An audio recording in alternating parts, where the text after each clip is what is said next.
드디어 오늘부터 그 짐에서 벗어났어요. 집에서 부모님과 함께 살고 있어요. 부모님이 돌아가신 직후 철거된 집 앞에서 멍하니 서 있는 남편이 저에게 던진 말이 무슨 말이에요? 너도 정신이 나갔으니 어서 유산을 우리 집으로 가져오라. 그 사람 말에 빵 터져서 그게 웃긴 건데 제임스랑 시댁 식구들이 어리둥절한 표정으로 나를 쳐다보는 게 뭔 줄 아냐? 나는 웃으며 그들에게 내 이름은 엠마라고 사실을 말했습니다. 나는 아주 평범한 가정의 큰딸로 태어났습니다. 나는 남동생이 한 명 있고 부모님은 회사원입니다. 29세에 제임스와 결혼했고 두 아이를 두며 일과 육아를 병행하면서 갑자기 제 자신을 발견했습니다. 55세에 아들 루카스와 딸 소피아가 자라서 존경받는 사회인이 되었고 이제 그들은 새로운 일에 어려움을 겪으며 혼자 살아가고 있습니다. 마침내 남편과 함께 편히 쉴 수 있을 줄 알았는데 평범한 삶이었지만 행복했습니다. 우리는 이렇게 계속 늙어가는데 어느 겨울날 평범한 삶이 바뀌었습니다. 아버지가 교통사고를 당하시고 갑자기 돌아가셨습니다. 아버지는 고작 72세였습니다. 아버지의 갑작스런 부재로 인해 우리 가족은 깊은 슬픔에 빠졌습니다. 특히 어머니는 너무 우울해서 말을 할 수 없었습니다. 엄마도 먹어도 슬픈 건 알지만 밥은 먹어야지 이런 말을 반복했어. 나도 알지만 그냥 먹고 싶지 않아. 가슴에 뭔가 걸린 것 같아. 오빠와 나는 그 사람이 슬퍼하는 줄 알고 지켜보고만 있었어. 한동안 그녀를 걱정했지만 반달 만에 급격히 살이 빠졌습니다. 어떻게 대답할 수 있을지 걱정되어 병원에 데려갔습니다. 의사가 그녀의 진단이 고급 수술 불가능이라고 발표했을 때 충격을 받았습니다. 1년 정도 남았는데도 수술할 수 없었습니다. 부모님께 보답하기 위해 아버지를 잃자마자 어머니는 충격을 받았습니다.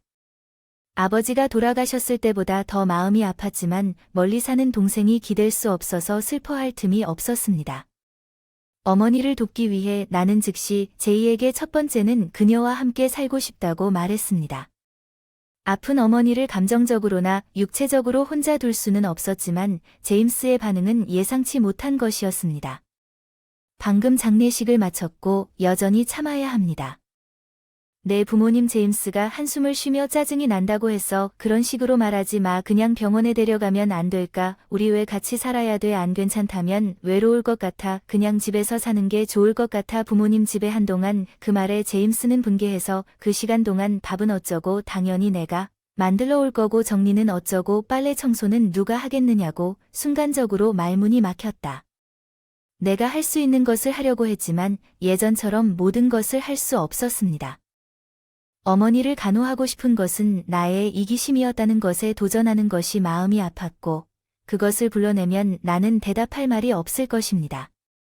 어머니는 모든 것을 그대로 유지해야 한다고 정중히 거절하셨지만 나는 필사적으로 효도를 보여주고 싶었지만 이해하는데 도움이 되지 않았습니다. 제임스는 내가 침묵하자 마지못해 동의했습니다. 그의 태도는 오만했을지 모르지만 결국에는 인정했습니다. 미안해요, 고마워요. 그 사람이 형편없다고 생각했는데 내 요청에 동의해줬어요. 나는 반박하고 싶은 충동을 억누르고 대신 그에게 감사했습니다.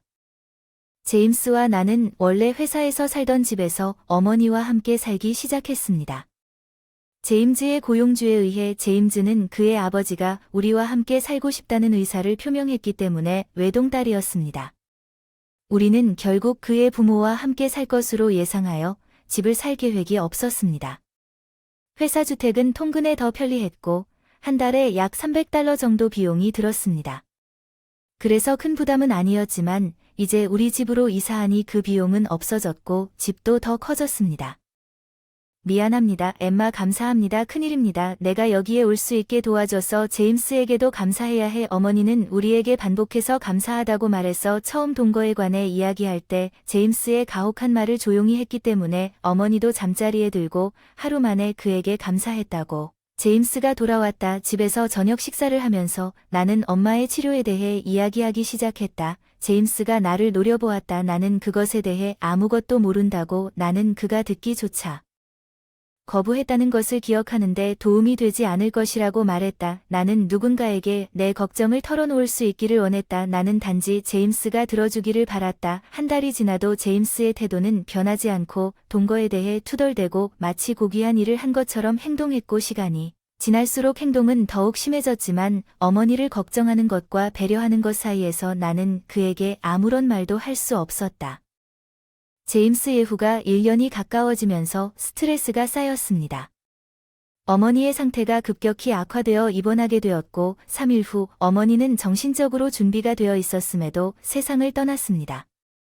형의 가족과 아이들이 도와주러 달려와서 너무 슬펐습니다. 이럴 때면 배우자가 옆에 있어줬으면 좋겠는데 제임스는 장례 준비를 돕지 않고 부모님과 웃으며 나갔고 형이 상주 역할을 맡아 어찌어찌 우리가 장례 준비를 했으나 제임스는 맨 뒤에 앉았다. 제임스가 있어야 할 가족 구역이 아닌 친척 구역에 제임스가 아니오라고 답했다고 했을 때 제임스가 가족 구역에 앉기를 바랍니다. 여기서는 괜찮습니다. 결국 저는 혈족은 아니지만 당신은 내 남편입니다. 이 말을 듣고 시어머니가 대화에 참여했습니다. 그는 당신의 남편일지도 모르지만 그는 당신 어머니의 아들이 아닙니다. 제임스는 내 아들입니다. 외부인입니다. 낯선 사람 맞습니다. 제임스의 부모는 바로 우리입니다. 에머는 가족 섹션에 앉을 수 있습니다. 내 시어머니가 추가했습니다. 우리 지역에서는 관습이 지역에 따라 다를 수 있기 때문에 침묵을 지켰습니다. 장례식에서 사위가 가족 구역에 앉는 것은 흔한 일입니다. 제임스와 함께 가족 구역에는 어디에도 보이지 않습니다. 먼 친척들이 이혼했다고 속삭이기 시작했습니다. 험담하는 게 잘못이라고 생각해서 제임스가 그냥 거기 앉아 있었다면 피할 수 있었을 텐데 옆에 없는 제임스에 대해 약간의 원망을 느꼈지만 장례식이 끝난 후 어머니를 평화롭게 보내고 동생 가족과 함께 집으로 돌아왔습니다. 아이들 제임스와 시댁 식구들 바쁜 와중에 와주셔서 감사합니다. 시댁 식구들에게 웃으면서 차를 내놓으라고 했더니 정말 연달아 그랬다고 답하더군요. 먼저는 당신 아버지, 이제 당신 어머니는 우리가 공평한 몫을 챙겼습니다. 조의금으로 고생했는데 이제야 끝났구나. 그 말에 얼어붙었다. 그런 말을 하리라는 게 믿기지 않았다. 억지로 웃으며 양해를 구하고 시댁 식구들과 제임스가 하는 말을 우연히 들었나 보다. 낯선 사람과 함께 사는 제임스는 힘들었습니다. 내 엠마의 이기심 때문에 정말 기분이 나빴어요. 남편이 아내의 요구를 항상 따라줄 필요는 없어요. 결혼 생활에서 거절해도 괜찮아요. 주먹을 꽉 쥐었어요. 그들의 대화는 참을 수 없을 만큼 답답했지만 이건 새롭지도 않았고 내가 결혼할 때 시댁 식구들은 항상 무감각하고 무례했다. 제임스 시어머니가 더 좋은 사람을 찾을 수 없느냐고 말했고 손주들과 시아버지에게 많은 것을 기대할 수 없다. 3일 동안 엠마와 함께한 미녀는 절대 일어나지 않을 거라고 제임스가 웃는 동안에는 그런 무례한 가족이었어. 나는 제임스에게 동거를 강요한 것에 대해 죄책감을 느꼈지만 이제 인간으로서의 그의 행동에 의문을 품었습니다. 나는 오직 어머니만을 돌보고 싶었지만 제임스에게 너무 순응했다는 것을 깨달았습니다. 그는 결코 내 옆에 서지 않았습니다. 내가 분노를 터뜨리는 것 뒤에 그에게 그렇게 죄책감을 느낄 이유가 없었습니다. 시댁과 제임스는 계속 웃고 수다를 떨었습니다. 만일 내 형제의 가족이나 아이들이 이 말을 들었다면 그들은 화를 냈을 것입니다. 우연히 들은 사람은 나뿐이야. 시어머니 목소리에 충격을 받아 현실로 돌아왔어. 엠마응 깜짝 놀라서 대답했어. 이거 알 수 있을까? 어리둥절해 엄마 가방을 들고 다가왔어. 말더듬 내 엄마는 이제 이 가방을 안 쓰실 거야. 맞다. 제임스가 가져가도 된다고 해서 가질 것 같아. 가방이 너무 무례하다고 평가하는 듯 가방을 살펴보더니 장례식이 너무 무례한 직후에 가방을 빼앗아갔다. 아니 신뢰할 수 없다. 내 시어머니의 눈은 가방을 거부당해서가 아니라 그녀의 며느리로서의 나의 반항에 분노로 번쩍였습니다. 나는 아직 어머니의 소지품을 정리할 준비가 되지 않았습니다. 나중에 가족이 퓨리와 함께 얼굴이 붉어졌습니다. 저를 아웃사이더라고 부르나요?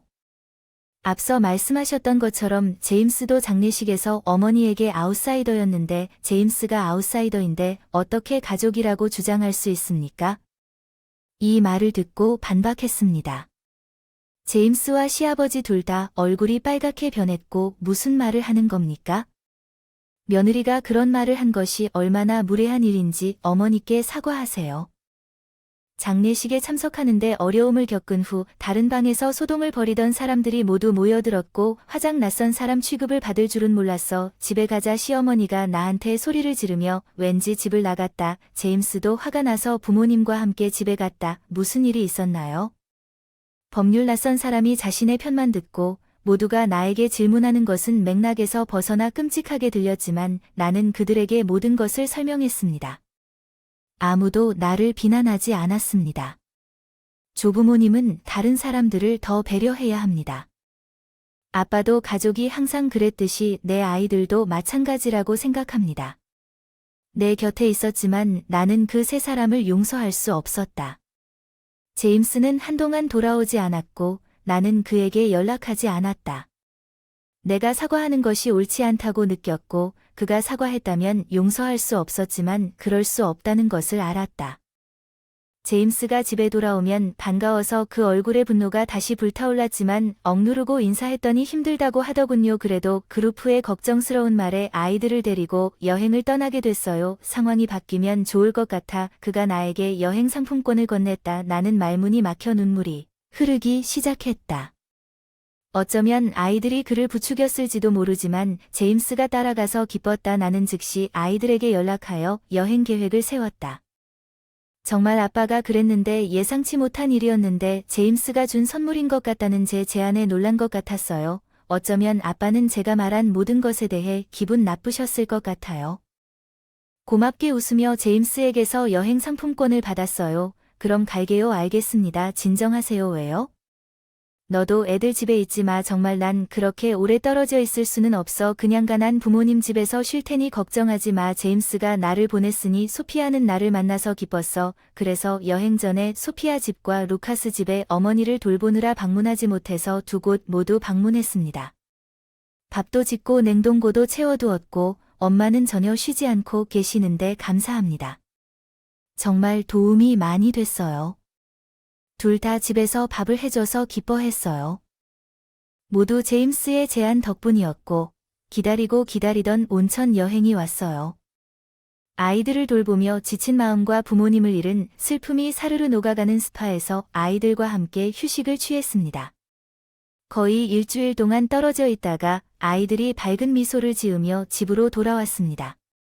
우리는 즐거운 시간을 보냈습니다. 가끔씩 아빠에게 감사해야겠습니다. 그래 가끔은. 그런데 아빠는 소피아가 웃으며 농담한 일을 하고 계시는지 궁금해요.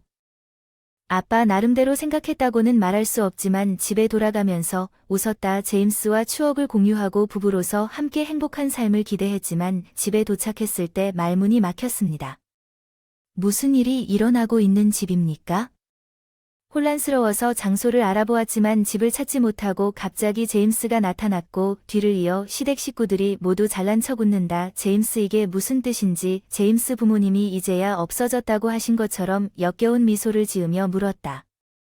오늘부터 짐에 대해 우리는 우리 집에서 부모님과 함께 살고 있어요. 무슨 말을 하는 겁니까? 침착하려고 애쓰면서 반박했어요. 제임스가 다시 말했어요. 정신을 잃었나요? 당신 집이 철거됐어요. 상속 재산을 우리 집으로 가져오세요. 당신의 상속 자산은 제임스의 거예요. 이제 그의 어머니가 끼어들었고 그때 나는 집이 사라진 것이 제임스의 소행이고 그것이 모두 유산을 위한 것이라는 것을 깨달았습니다.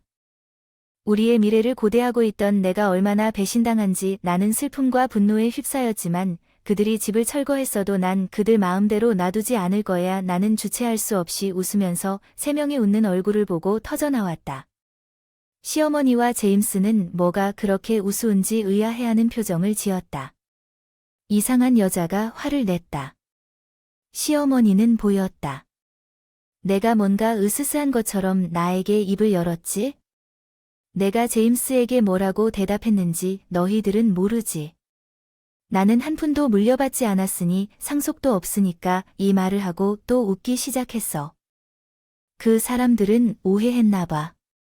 나는 상속을 통해 부자가 되었고 그들 중 세 사람의 근거 없는 가정과 행동 때문에 웃지 않을 수 있었습니다. 무슨 뜻인지 설명하라는 것은 제임스에게 요구했지만 나는 침묵을 선택했습니다. 먼저 그들에게 아무것도 설명할 필요가 없었습니다. 나는 살지 않을 것입니다. 낯선 사람과 함께 살고 싶으면 혼자 하세요. 제임스의 질문을 무시하고 그의 첫 제안을 거부합니다. 시어머니가 분노를 터뜨렸습니다. 당신은 부모님의 집안일을 도왔지만 우리에게는 도움이 되지 않을 것입니다. 그럴 만한 이유가 있다는 것을 알고 내가 반박했습니다. 나는 함께 살기로 동의했다. 나는 결코 함께 살고 싶지 않았다. 단지 집안일을 피하기 위해 나와 함께 살기로 선택한 것을 기억하지 않습니까? 제임스와 시어머니는 내가 그들의 논쟁에 반박하고 헐뜯는 동안 입술을 깨물고 있었습니다. 허락도 없이 집이 선을 넘고 있다. 소리 지르고 현장을 나갔다. 어디로 갈 것 같나? 그들이 나를 뒤쫓았으나 돌아오지 않았다. 밤에 잠잘 곳을 구해야 했는데 그러지 못했다. 더 이상 제임스의 얼굴을 볼 수 없어서 즉시 변호사와 상담했습니다. 집을 철거하는 것은 그렇게 쉽게 할 수 없는 일이었습니다. 누가 그런 일을 할 수 있었을까 궁금했기 때문에 그 재산은 여전히 어머니의 이름으로 되어 있었습니다. 믿을 수 없는 진실이 밝혀졌습니다. 제임스와 아버지의 아버지, 시댁에서 직접 철거하고 철저하게 준비했는데 철거 사업에 장인어른의 도움을 받아 무거운 기계를 빌려주고 게다가 여행 상품권까지 줘서 집에서 나가게 해준 게 속아서 엄청나게 화가 나서 그 세 사람을 처벌할 수 있는 방법이 있나요? 변호사에게 눈물을 흘리며 물었습니다. 그는 친절하게 웃으며 제임스가 허락 없이 어머니 이름으로 집을 철거했기 때문에 재산 파괴 혐의로 기소될 수 있으며 손해배상 책임을 져야 한다고 말했습니다. 먼저 요구부터 합시다. 제임스와 그의 부모의 공식적인 사과. 나는 고개를 끄덕이고 동의했습니다. 변호사는 며칠 후 즉시 절차를 시작했습니다. 제임스는 법적 통지를 받은 후 격렬하게 전화했습니다. 이 콘텐츠 인증이 무엇인지 받았어요. 내 소중한 집을 파괴했으니 당연히 보상해야 합니다. 보상. 우리는 우리 가족의 집으로 이사하려고 했어요. 우리는 당신을 위해 빈 집을 철거했습니다. 당신은 보상을 요구하지 않고 우리에게 감사해야 합니다. 이제 상속 재산을 가져오고 집으로 돌아오세요. 제임스는 오만하게 허락 없이 철거를 주장하고 감사를 기대합니다. 나를 웃게 만들지 마세요. 그리고 유산은 없나요? 전화로 그에게 소리쳤어요. 제임스는 내 폭발에 깜짝 놀란 듯 침묵했습니다. 그래서 집이 철거되었을 때 웃었습니다. 1년 동안 어머니와 모든 것을 논의할 시간이 있었습니다. 물론 우리는 그 문제에 대해 이야기했습니다. 유산. 나는 아무것도 원하지 않는다. 내 동생에게 모든 것을 준다고 말했던 것이다. 내 동생은 현금과 유가증권을 모두 물려받은 다음 내 동생이 멀리 살고 있고 집을 관리할 수 없다고 말한 집을 나에게 제안했다. 거기 살지 않아서 다른 사람에게 임대할 수 있었으니까 어차피 내가 집을 상속받아야 했기 때문에 당신과 당신 아버지는 집을 원래 상태로 복원하거나 내가 고려하고 있던 통지서에 적힌 금액을 지불해야 합니다. 합의금 지불하지 못하면 경찰에 신고할게요. 그리고 단호하게 말했습니다. 미안해요. 당신이 그렇게 화를 낼 거라고는 생각하지 못했습니다. 화낼 권리가 있어요. 제임스가 화를 내기 시작했습니다. 그는 내 집이 존재하는 한 그의 부모님과 함께 살 수 없다고 생각했습니다. 특히 항상 우리와 함께 살고 싶어 했던 그의 아버지는 루카스를 좋아했고 그와 함께 살고 싶어 했고 내 시어머니는 내가 그렇게 생각하는 것 같았습니다. 반대하는 쪽은 우리 집을 철거하고 내가 유산을 가지고 그들과 함께 살겠다고 스스로 확신했지만 그런 설명은 이제 용서할 수 없다. 합의를 수락하고 전화를 끊었습니다. 제임스는 계속 전화를 걸어 미안하다고 사과하라고 메시지를 보냈고 즉시 돈을 이체했습니다. 그를 밀어냈습니다. 집이 복원될 수 없다는 것을 알았지만 그것이 제가 처리할 수 있는 유일한 방법이었습니다. 그 후에 내 감정은 소피아의 집에 머물렀다. 내 동생의 가족과 아이들은 이 사실을 알고 있었다. 내 동생은 집이 허락 없이 철거되는 것에 화가 났지만 그는 내가 방해하지 않겠다고 말했지만 나는 당신이 최선이라고 생각하는 일을 돕기 위해 여기에 있다. 에머 모두가 제임즈의 행동을 비난하고 저를 지원했습니다. 한 달 동안 손해 배상금을 지불하지 않았습니다. 이 기간 동안 제임즈로부터 연락이 없었습니다. 소피어에게 영원히 의지할 수 없었습니다.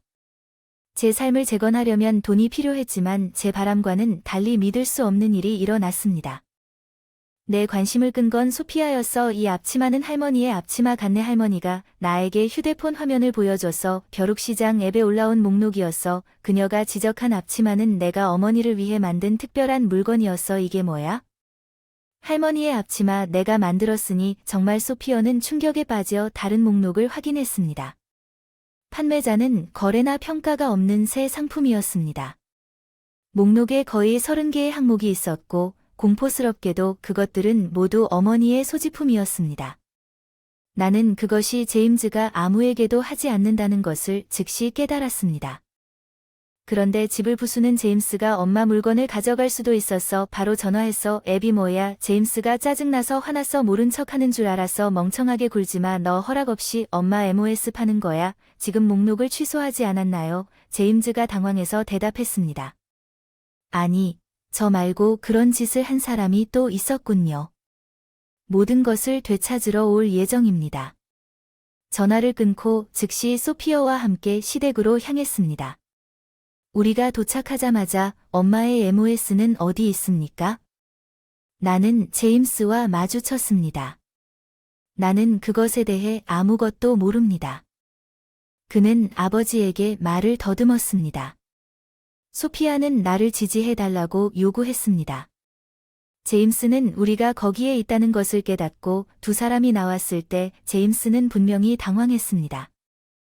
오 소피아 당신 여기 시어머니가 유쾌하게 말했어요. 소피아는 눈에 띄게 화를 냈어요. 할머니에게 아빠에게 진실을 말하라고 말했어요. 아빠가 할머니의 MOS를 팔아서 충격을 받은 것 같아요. 시어머니는 웃음을 터뜨렸어요. 제임스는 고민하는 표정으로 계속 반복했어요. 정말 내가 아니었어. 시어머니가 큰 소리로 선언했어. 제임스는 팔아요. 그건 불가능해요. 파는 사람이 나니까 피가 식어가는 걸 느꼈어요. 제임스는 소피아의 놀란 반응에도 불구하고 어머니를 바라보며 죄책감을 느꼈을 것입니다. 장모님은 밝아 보이셨는데 꽤 번거롭습니다. 짐을 잘 챙겨야 하고 사진도 잘 찍으세요. 훔친 물건을 팔고 있다는 사실도 모르고 앱에 대해 유쾌하게 토론하고 계셨습니다. 화를 참으려고 애썼습니다. 목록을 취소하세요. 소피아 팔아주는 거 아니냐. 얼굴이 빨개진 채 애원했는데 시어머니가 짜증을 내시더라. 뭔데 별거냐. 재미있는 취미를 찾았다. 팔 수 없는 것을 팔고 치매 예방에도 좋다. 결국 남은 할머니는 나뿐이야. 소피아 넌 내가 건강하고 오래 살았으면 좋겠지. 그렇지. 그녀는 그녀와 대화하는 것이 봉건적이라는 것을 알고 무심코 후회하지 않는 모습을 보여주었어. 나는 조치를 취하기로 결정했다. 소피아 가자. 그런데 이번엔 거의 소피아를 끌고 나가서 집 철거하고 바로 경찰서로 향했습니다. 원래 집 철거 신고를 할 생각은 없었지만 어머니의 소지품을 도난당해 팔았다고 설명한 뒤 절도는 다른 문제였습니다. 경찰은 신속하게 행동했고 앱은 어머니를 정지시켰습니다. 시댁 계좌로 최소한 경찰서에서 돌아오는 길에 물건 판매가 중단됐어요. 제임스에게 전화했어요. 어머니 계좌가 정지됐어요. 이 사실을 알고 계셨죠? 공범이 되시지 않았나요? 이 문제에 대해 경찰에 신고했습니다. 수사에 협조해주세요. 제임스는 내 말에 당황했지만 우리는 가족이니까 가져가세요. 가족들은 아직도 집 철거 보상금을 송금하지 않았고 나는 후회하지 않습니다. 나는 그를 맹렬하게 꾸짖었지만 제임스와 오랫동안 함께 살았고 그 사람에 대한 감정이 한숨을 쉬었음에도 불구하고 나는 무정하지 않습니다. 돈을 기다리겠다고 말했지만 모든 것을 훔친 것은 용서하지 않겠다고 했는데 아버지는 몸이 많이 안 좋아 보였습니다. 병원에 갔었나? 응, 무정한 건 아닌데 메시지만 전해줘. 오랜만에 장인어른을 보고 전화를 끊었다. 유난히 조용하고 살도 많이 빠졌다. 안색이 창백보다 더 나빴다. 분명 몸이 안 좋았는데 그 가족들은 눈치채지 못한 것 같았고 다음날 시아버지가 고맙다는 대신 전화를 걸어 혼났어. 날 병자 취급해서 보내려고 한다는 게 무슨 소리야? 나를 병원으로 보내 제임스와 내 아내를 당신으로부터 보호해야 해요. 병원에 가지 않을 거예요. 그냥 걱정했는데 반응이 거칠었어요. 지나쳐서 미안해요. 그냥 걱정이 됐어요. 나는 당신 부모님처럼 허약하고 수명이 짧은 게 아니에요. 저를 모욕하지 마세요. 그의 말은 저를 화나게 했지만 며칠 후 그는 말기암 진단을 받았습니다. 제임스가 저에게 전화를 했고 당황했습니다. 아버지는 말기암에 걸렸습니다. 우리는 어떻게 해야 할까요? 제가 병원에 가라고 제안했을 때 그가 뭐라고 말씀하셨는지 아시나요? 내 부모님처럼 연약하고 단명하지도 않아. 그냥 알아서 처리해. 무자비해. 무자비한 에마에게 이런 걸 기대하진 않았어. 우리 엄마가 그랬을 때 친절한 말이라도 한 적 있었나 반성하게. 곧 아무 동정심 없이 전화를 끊었어. 시아버지가 돌아가셨습니다. 장례식에서 그토록 많은 고통을 안겨준 사람에게 눈물이 나지 않았습니다. 시아버지는 수명이 짧지 않다고 주장했는데도 유언장을 찾았습니다. 그의 잘 준비한 모습에 경악했습니다. 집은 내 손자 루커스에게 남겨질 예정이며 나머지 재산은 내 아내와 큰아들에게 나누어질 것입니다. 루커스의 이름이 언급되는 것을 보고 놀랐습니다. 시아버지는 항상 루커스를 좋아하셨고 이후에는 그와 함께 살고 싶어 하셨습니다. 그의 죽음은 아마도 루카스가 그 집에 살기를 바랐을 것입니다. 그러나 루카스에게는 그것이 더 귀찮은 일처럼 보였습니다. 상속을 포기하면 그 집은 필요하지 않습니까? 제가 루카스에게 말했지만 실제로는 그것을 받아 기뻐했습니다. 부담이라고 생각했지만 루카스가 행복했다면 더 이상 할 말이 없었다. 우리 집에 제임스가 연락해서 바로 시댁으로 갔어요. 저처럼 한 번은 시어머니가 서 있었는데 제임스가 집 앞에 멍하니 서 있었어요. 그 집은 중장비와 철거 인부들과 함께 현장에서 철거 중이었습니다. 무슨 일이 일어나고 있나요? 내 집이야 내 마음대로 할 수 있어. 제임스는 반박했다. 루카스는 갑자기 나타난 루카스가 조부모님 집이 철거되는 것을 지켜보며 만족해 보였다. 루카스 뭐 하는 거야? 당장 멈춰. 지금 멈춰도 우리가 여기서 살 수 없다는 사실은 변하지 않아. 더 이상 루카스는 무슨 짓을 한 거야? 시어머니와 제임스는 루카스에게 애원했지만 루카스는 그냥 웃었다. 할아버지와 아빠가 엄마에게 똑같은 짓을 한 걸 잊었니? 루카스 할머니도 엄마에게 끔찍한 짓을 하지 않았니? 루카스에게 사과한 적 있니? 미소는 시어머니를 향한 날카로운 눈초리로 바뀌었고 제임스는 무릎을 꿇었습니다. 기계는 계속 시끄럽게 집을 해체했습니다. 마침내 나는 안도감을 느꼈습니다. 제임스는 상속 재산을 사용하여 보상금을 지불했고 손해배상 루카스는 시어머니가 어머니에게서 가져간 물건을 안전하게 돌려받았습니다. 당신은 우리 엄마가 있습니다. 소피아 루카스는 저를 안심시켰고 저는 마침내 안도의 눈물을 흘렸습니다. 시어머니와 제임스 집과 돈을 잃었고 이제 다시 회사 주택에 살고 있습니다.